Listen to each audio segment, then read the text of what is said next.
இயேசுவிலே பிரியமான சகோதர சகோதரிகளே, உங்கள் எல்லோருக்கும் ஆண்டவராகிய இயேசு கிறிஸ்துவின் பெயரால் காலை வணக்கங்கள் மற்றும் வாழ்த்துக்கள்.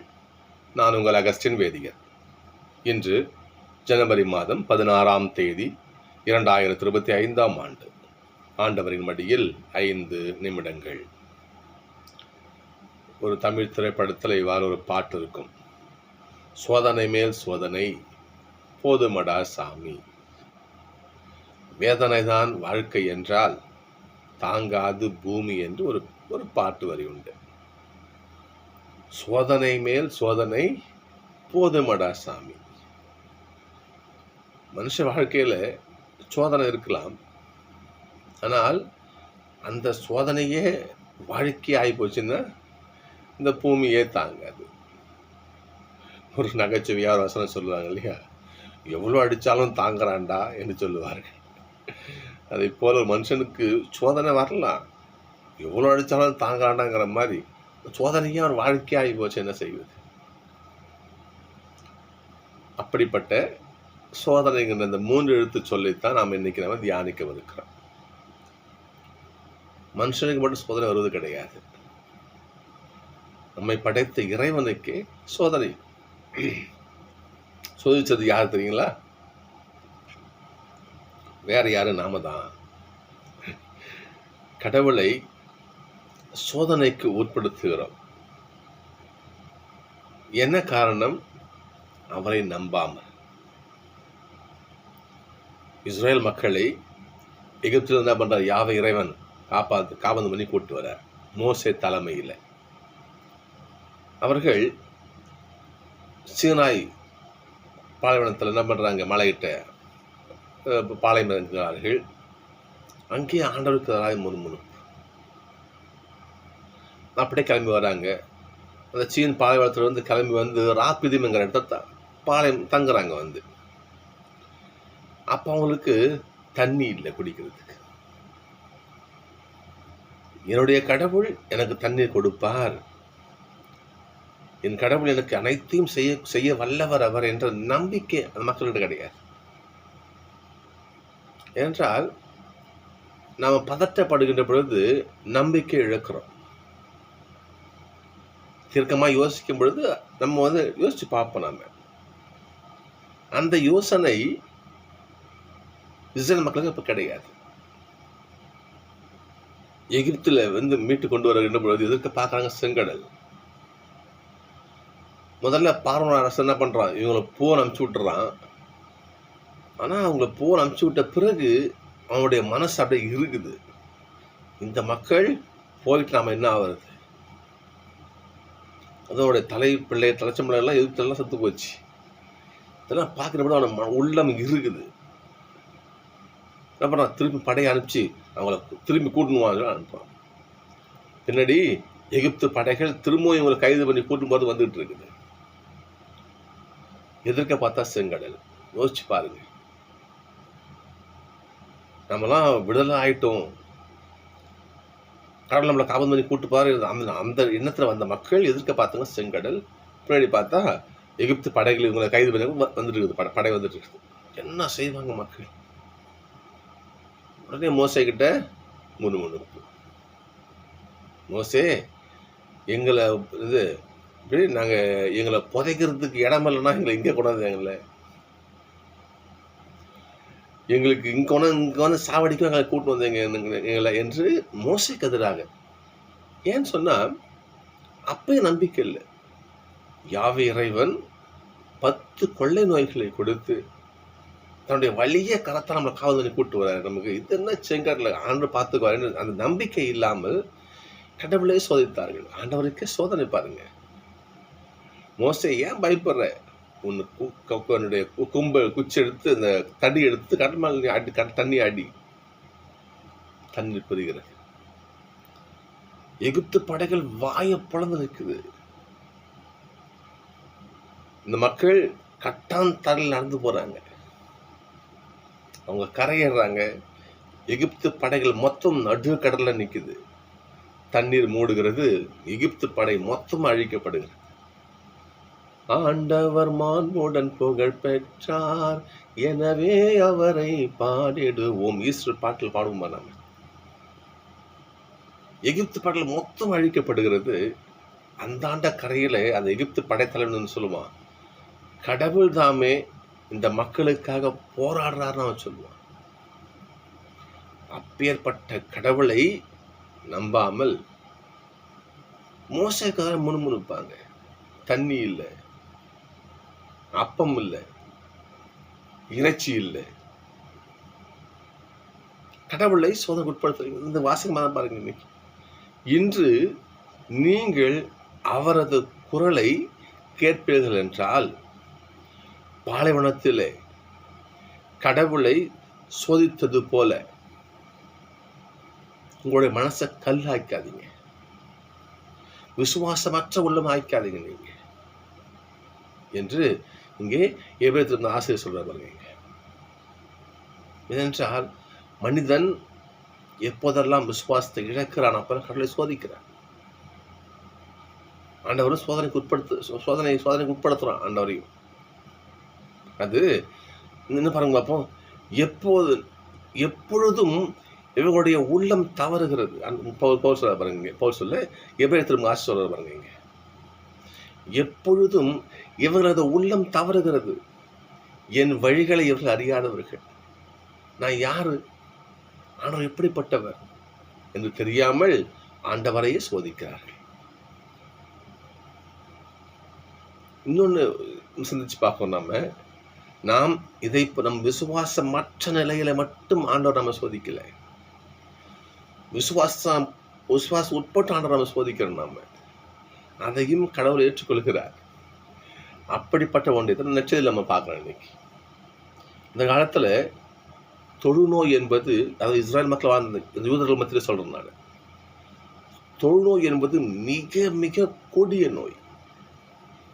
அந்த தொழுநோய் யாருக்கு வரும்னு சொன்னா, எவன் ஒருவன் கடவுளுக்கு எதிராக செயல்படுறானோ, முணுமுணுக்கிறானோ, கடவுளை எதிர்க்கிறானோ, கடவுளுக்கு எதிராக எவன் பேசுகிறானோ அவனுக்குத்தான் தொழுநோய் வரும்.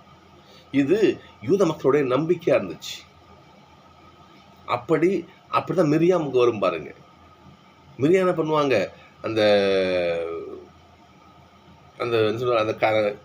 அந்த செங்கடலை தாண்டி வந்த பிறகு வர நிகழ்ச்சியில மோசேவுக்கு எதிராகவும் ஆரோனுக்கு எதிராகவும் முணுமுணுப்பாங்க. அவங்க ஆரோனையும் மோசையும் எதிர்த்து பேசுவாங்க. அவங்க ஆரோன் மோசை யாரு, கடவுளுடைய பணியாளர்கள். அவங்களை எதிர்த்து பேசுவது கடவுளுக்கு அது அந்த எதிரான செயல். அது அவங்க தொழுநோய் பீடிக்கும். அவங்களுக்கு என்ன பண்ணுவாங்க, 7 நாள் பாளையத்துக்கு வெளியே இருப்பாங்க. அவங்க பிறகு உள்ள வருவதாக நம்ம பைபிளை வாசிக்கலாம். நம்ம அப்போ கடவுளுக்கு எதிராக அவன் தொழுநோய் வரும். அப்படி தொழுநோய் வந்தால் அவங்க என்ன பண்ணணும், ஊருக்குள்ள வரக்கூடாது. ஊருக்கு வெளியே காடு மலை அங்கதான் இருக்கணும். அவங்க அப்படி அங்க இருக்கும். அவன் என்ன பண்ணணும், ஒரு வேளை தொழுநோயாக இருக்கிற பகுதியில வெளி மக்கள் ஏதாவது நல்லா இருக்காங்க போனா என்ன பண்ணணும், ஒளி எழுப்பணும், இங்க வராதிங்க, யாரும் வராதிங்க, நான் தொழுநோயால பாதிக்கப்படும் இருக்கிறோன்னு கத்தணும். அவங்க இல்ல மணி அடிக்க ஏதாச்சும் ஒளி எழுப்பணும். இவங்க ஒதுங்கி போவாங்க. அந்த அளவுக்கு ஒரு கொடிய நோய் அது. அப்படிப்பட்ட இடத்துல என்ன பண்றாரு, இங்க ஏசப்பா பயணம் செய்கின்ற பொழுது அங்க தொழில் அவர் என்ன பண்றாரு, தொழுநோய் பிடித்தவர் ஏசப்பாட்டு வர்றார்.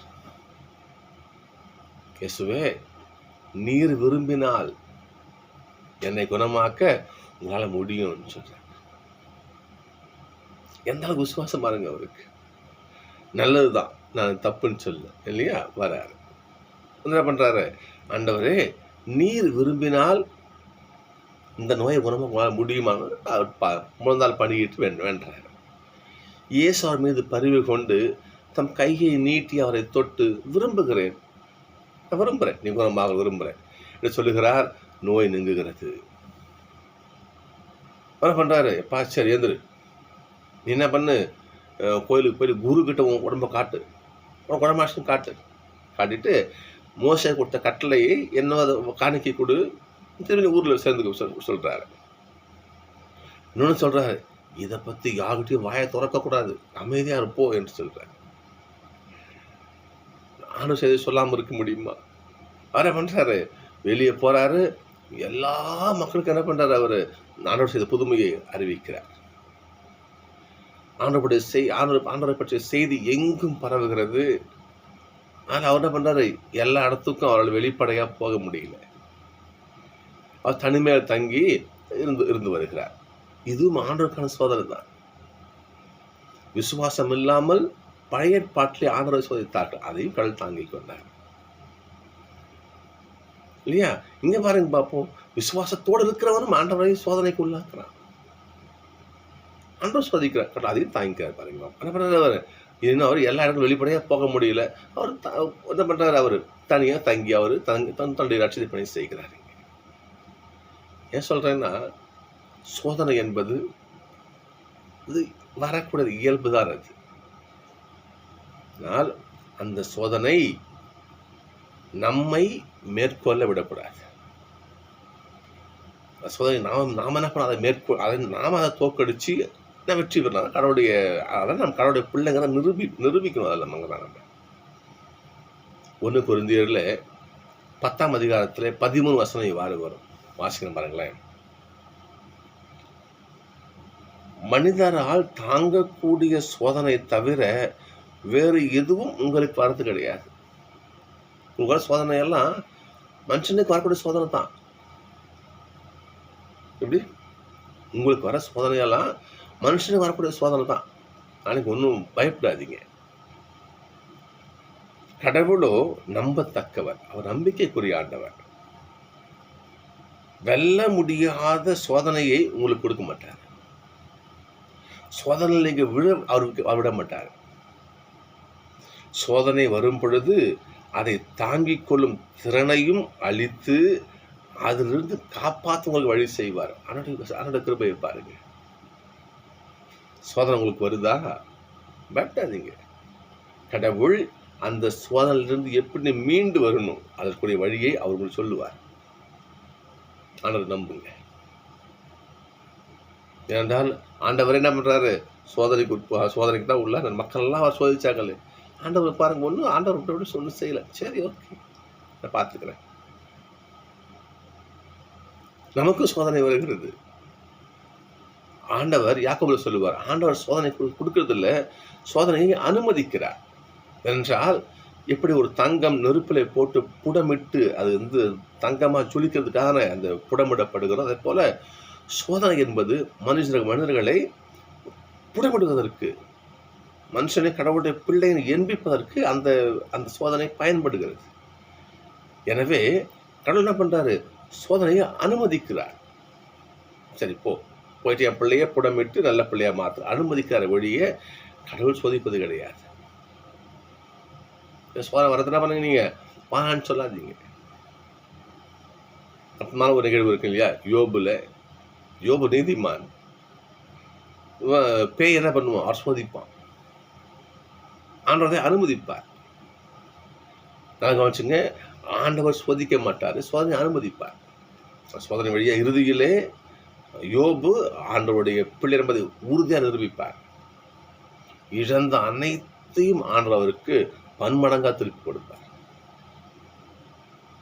சோதனை காலத்துல நாம் நம்முடைய விசுவாசத்தை, இதுதான் என்ன பண்ணாரு பவுல் சொன்னாரு, நெடியதொரு பயணத்துல ஓடினு விசுவாசத்தை காத்து கொண்டு. எனக்கு எவ்வளோ பிரச்சனை வந்துச்சு, எவ்வளோ பிரச்சனை, சிறையில இருந்த கப்பல் சிதைவில் சிக்கன, என்னென்ன பிரச்சனை இருந்தாலும் நெடியதொரு ஓட்டத்துல ஓடினேன், விசுவாசத்தை காத்து கொண்டேன், வெற்றி பரிசனுக்கு காத்திருக்கும் பவுல் சொன்னார். அப்படிப்பட்ட நிலையில் நாம் வாழணும். விசுவாசத்தை காத்துக்கொள்ள வேண்டும்.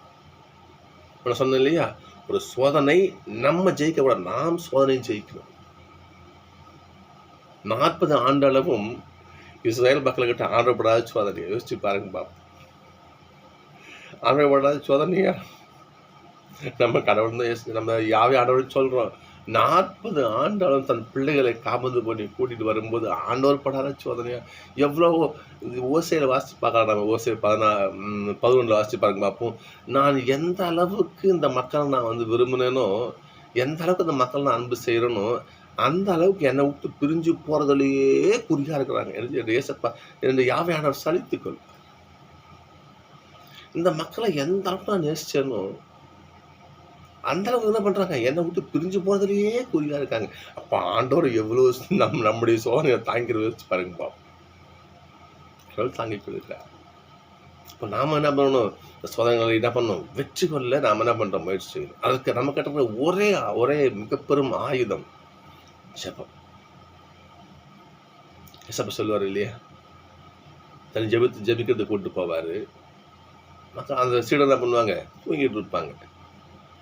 ஏசப்பா சொல்லுவார், சோதனைக்கு உட்படாமல் இருக்க விழித்திருந்து ஜெபியுங்கள் சொல்லுவார்.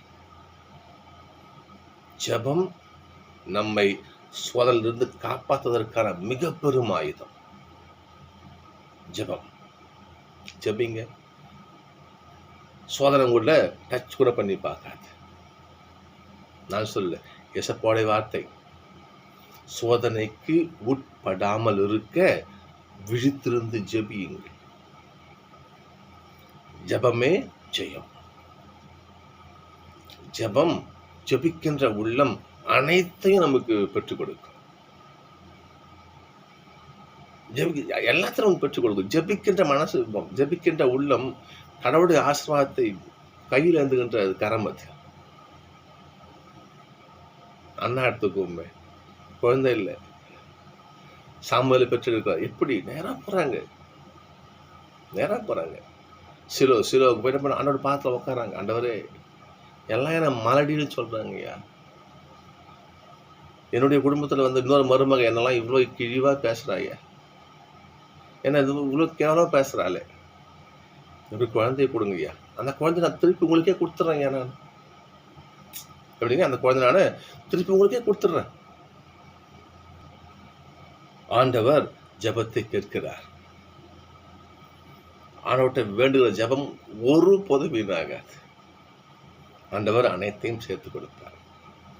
இன்றைக்கு ஆண்டவர் சொல்கிற வார்த்தை தான், சோதனைக்கு உட்படாமல் இருக்க, சோதனை உங்களை வெற்றி கொள்ளாமல் இருக்க, நீங்கள் சோதனையை ஜெயிக்க விழித்திருந்து ஜெபியுங்கள். ஜெபியுங்கள். ஜெபம் மிக பெரும் ஆயுதம்.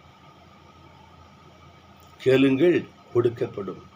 ஏனெனில் கேட்கிறவர்கள் எல்லோரும் பெற்றுக்கொள்கிறார்கள். ஏசப்பாவுடைய அற்புதமான திருவார்த்தை. யாரெல்லாம் கேட்கிறாங்களோ எல்லாம் பெற்றுக்கொள்கிறாங்க. பாவி சிலுவை மரத்தில் ஏசப்பா கேட்கறாங்க இல்லையா, ஏசப்பா சிலுவை அறைய வச்சு ரெண்டு திருடனை என்னப்பா இடப்புறம் வளப்புறமா அரைஞ்சி வச்சுட்டாங்க. ஒரு கெட்ட ஒரு கல்வன் பேசுறான், இவங்கெல்லாம் கடவுள்னு சொல்றாங்களே, போதகர்னு சொல்றாங்களே, இவங்கெல்லாம் காப்பாத்துங்க என்ன சொல்றான். நல்ல இன்னொரு சொல்றான் பாருங்க, நல்ல கல்னு சொல்லுவாங்க, சொல்றான் பாருங்க, ஏய் வாய மூடுறா, நாமெல்லாம் பாவம் செஞ்சுருக்கிறோம், திருடு இருக்கோம், நாமெல்லாம் பாவத்திலே வாழ்ந்துருக்கிறோம், நாமெல்லாம் இந்த கஷ்டப்படுறது நியாயம். இந்த மனுஷன் என்ன ஏன் பாவம் பண்ணார், ஒரு பாவம் அறியாது இவருக்கு என்ன தண்டனை என்று ஆண்டவர் பக்கம் நிற்கிறான் பாருங்க. அதற்கு பிறகுதான் அவனுடைய ஜெபம் இருக்கிறது. ஆண்டவரே, நீங்கள் அரசுரிமையோடு வருகின்ற அந்த காலத்தில் என்ன நினைச்சு பார்த்துங்க என்று தன்னுடைய ஜெபத்தை ஆண்டவர் பாத்திர வைக்கிறான் பாருங்க. எந்த நிலையில், எந்த சிலுவையில் வானுக்கும் பூமிக்கும் தூங்கிக்கிட்டு பாருங்கம்மா. ஆண்டவரே, நீங்கள் வருகின்றதோ திரும்பி வருவீங்களாமே திருப்பி சொல்றதுக்கு, அப்போ நீங்கள் வருகின்ற பொழுது என் நினைச்சு பார்த்துங்க என்று தன் ஜெபத்தை ஆண்டவர் பாத்திர வைக்கிறான். ஜெபத்திற்கு பலன் அங்கேயே ஆண்டவருக்கு பாருங்க பாப்பா, அங்கேயே பலன். நீ இன்றே என்னோடு வான் வீட்டில் இருப்ப. ஜெபம் அனைத்தையும் கொடுக்கும். நட்சதி பாருங்க, இன்னைக்கு நட்சத்திரம் நீங்க பாருங்க பார்ப்போம். ஆண்டவரே, நீர் விரும்பின குணமாக்க முடியும். ஆண்டவரை அது கேட்கிறான். உடனே குணமாக்கு உடனே என்றால் கேட்கிறவங்க எல்லாம் பெற்றுக்கொள்கிறார்கள். எனவே நாம் கடவுளை நம்ம என்ன பண்றோம், இன்னமும் நம்ம மனசை இறுக்கி பிடிச்சுக்கிட்டு நம்மளுடைய விசுவாசம் உண்மையா ஆண்டவரை சோதிக்க வேண்டாம். திருப்பாடல தான், உங்கள் இதயத்தை கடினப்படுத்தி கொள்ளாதீர்கள், மாறாக ஆண்டவருடைய குரலுக்கு செவி கொடுங்க.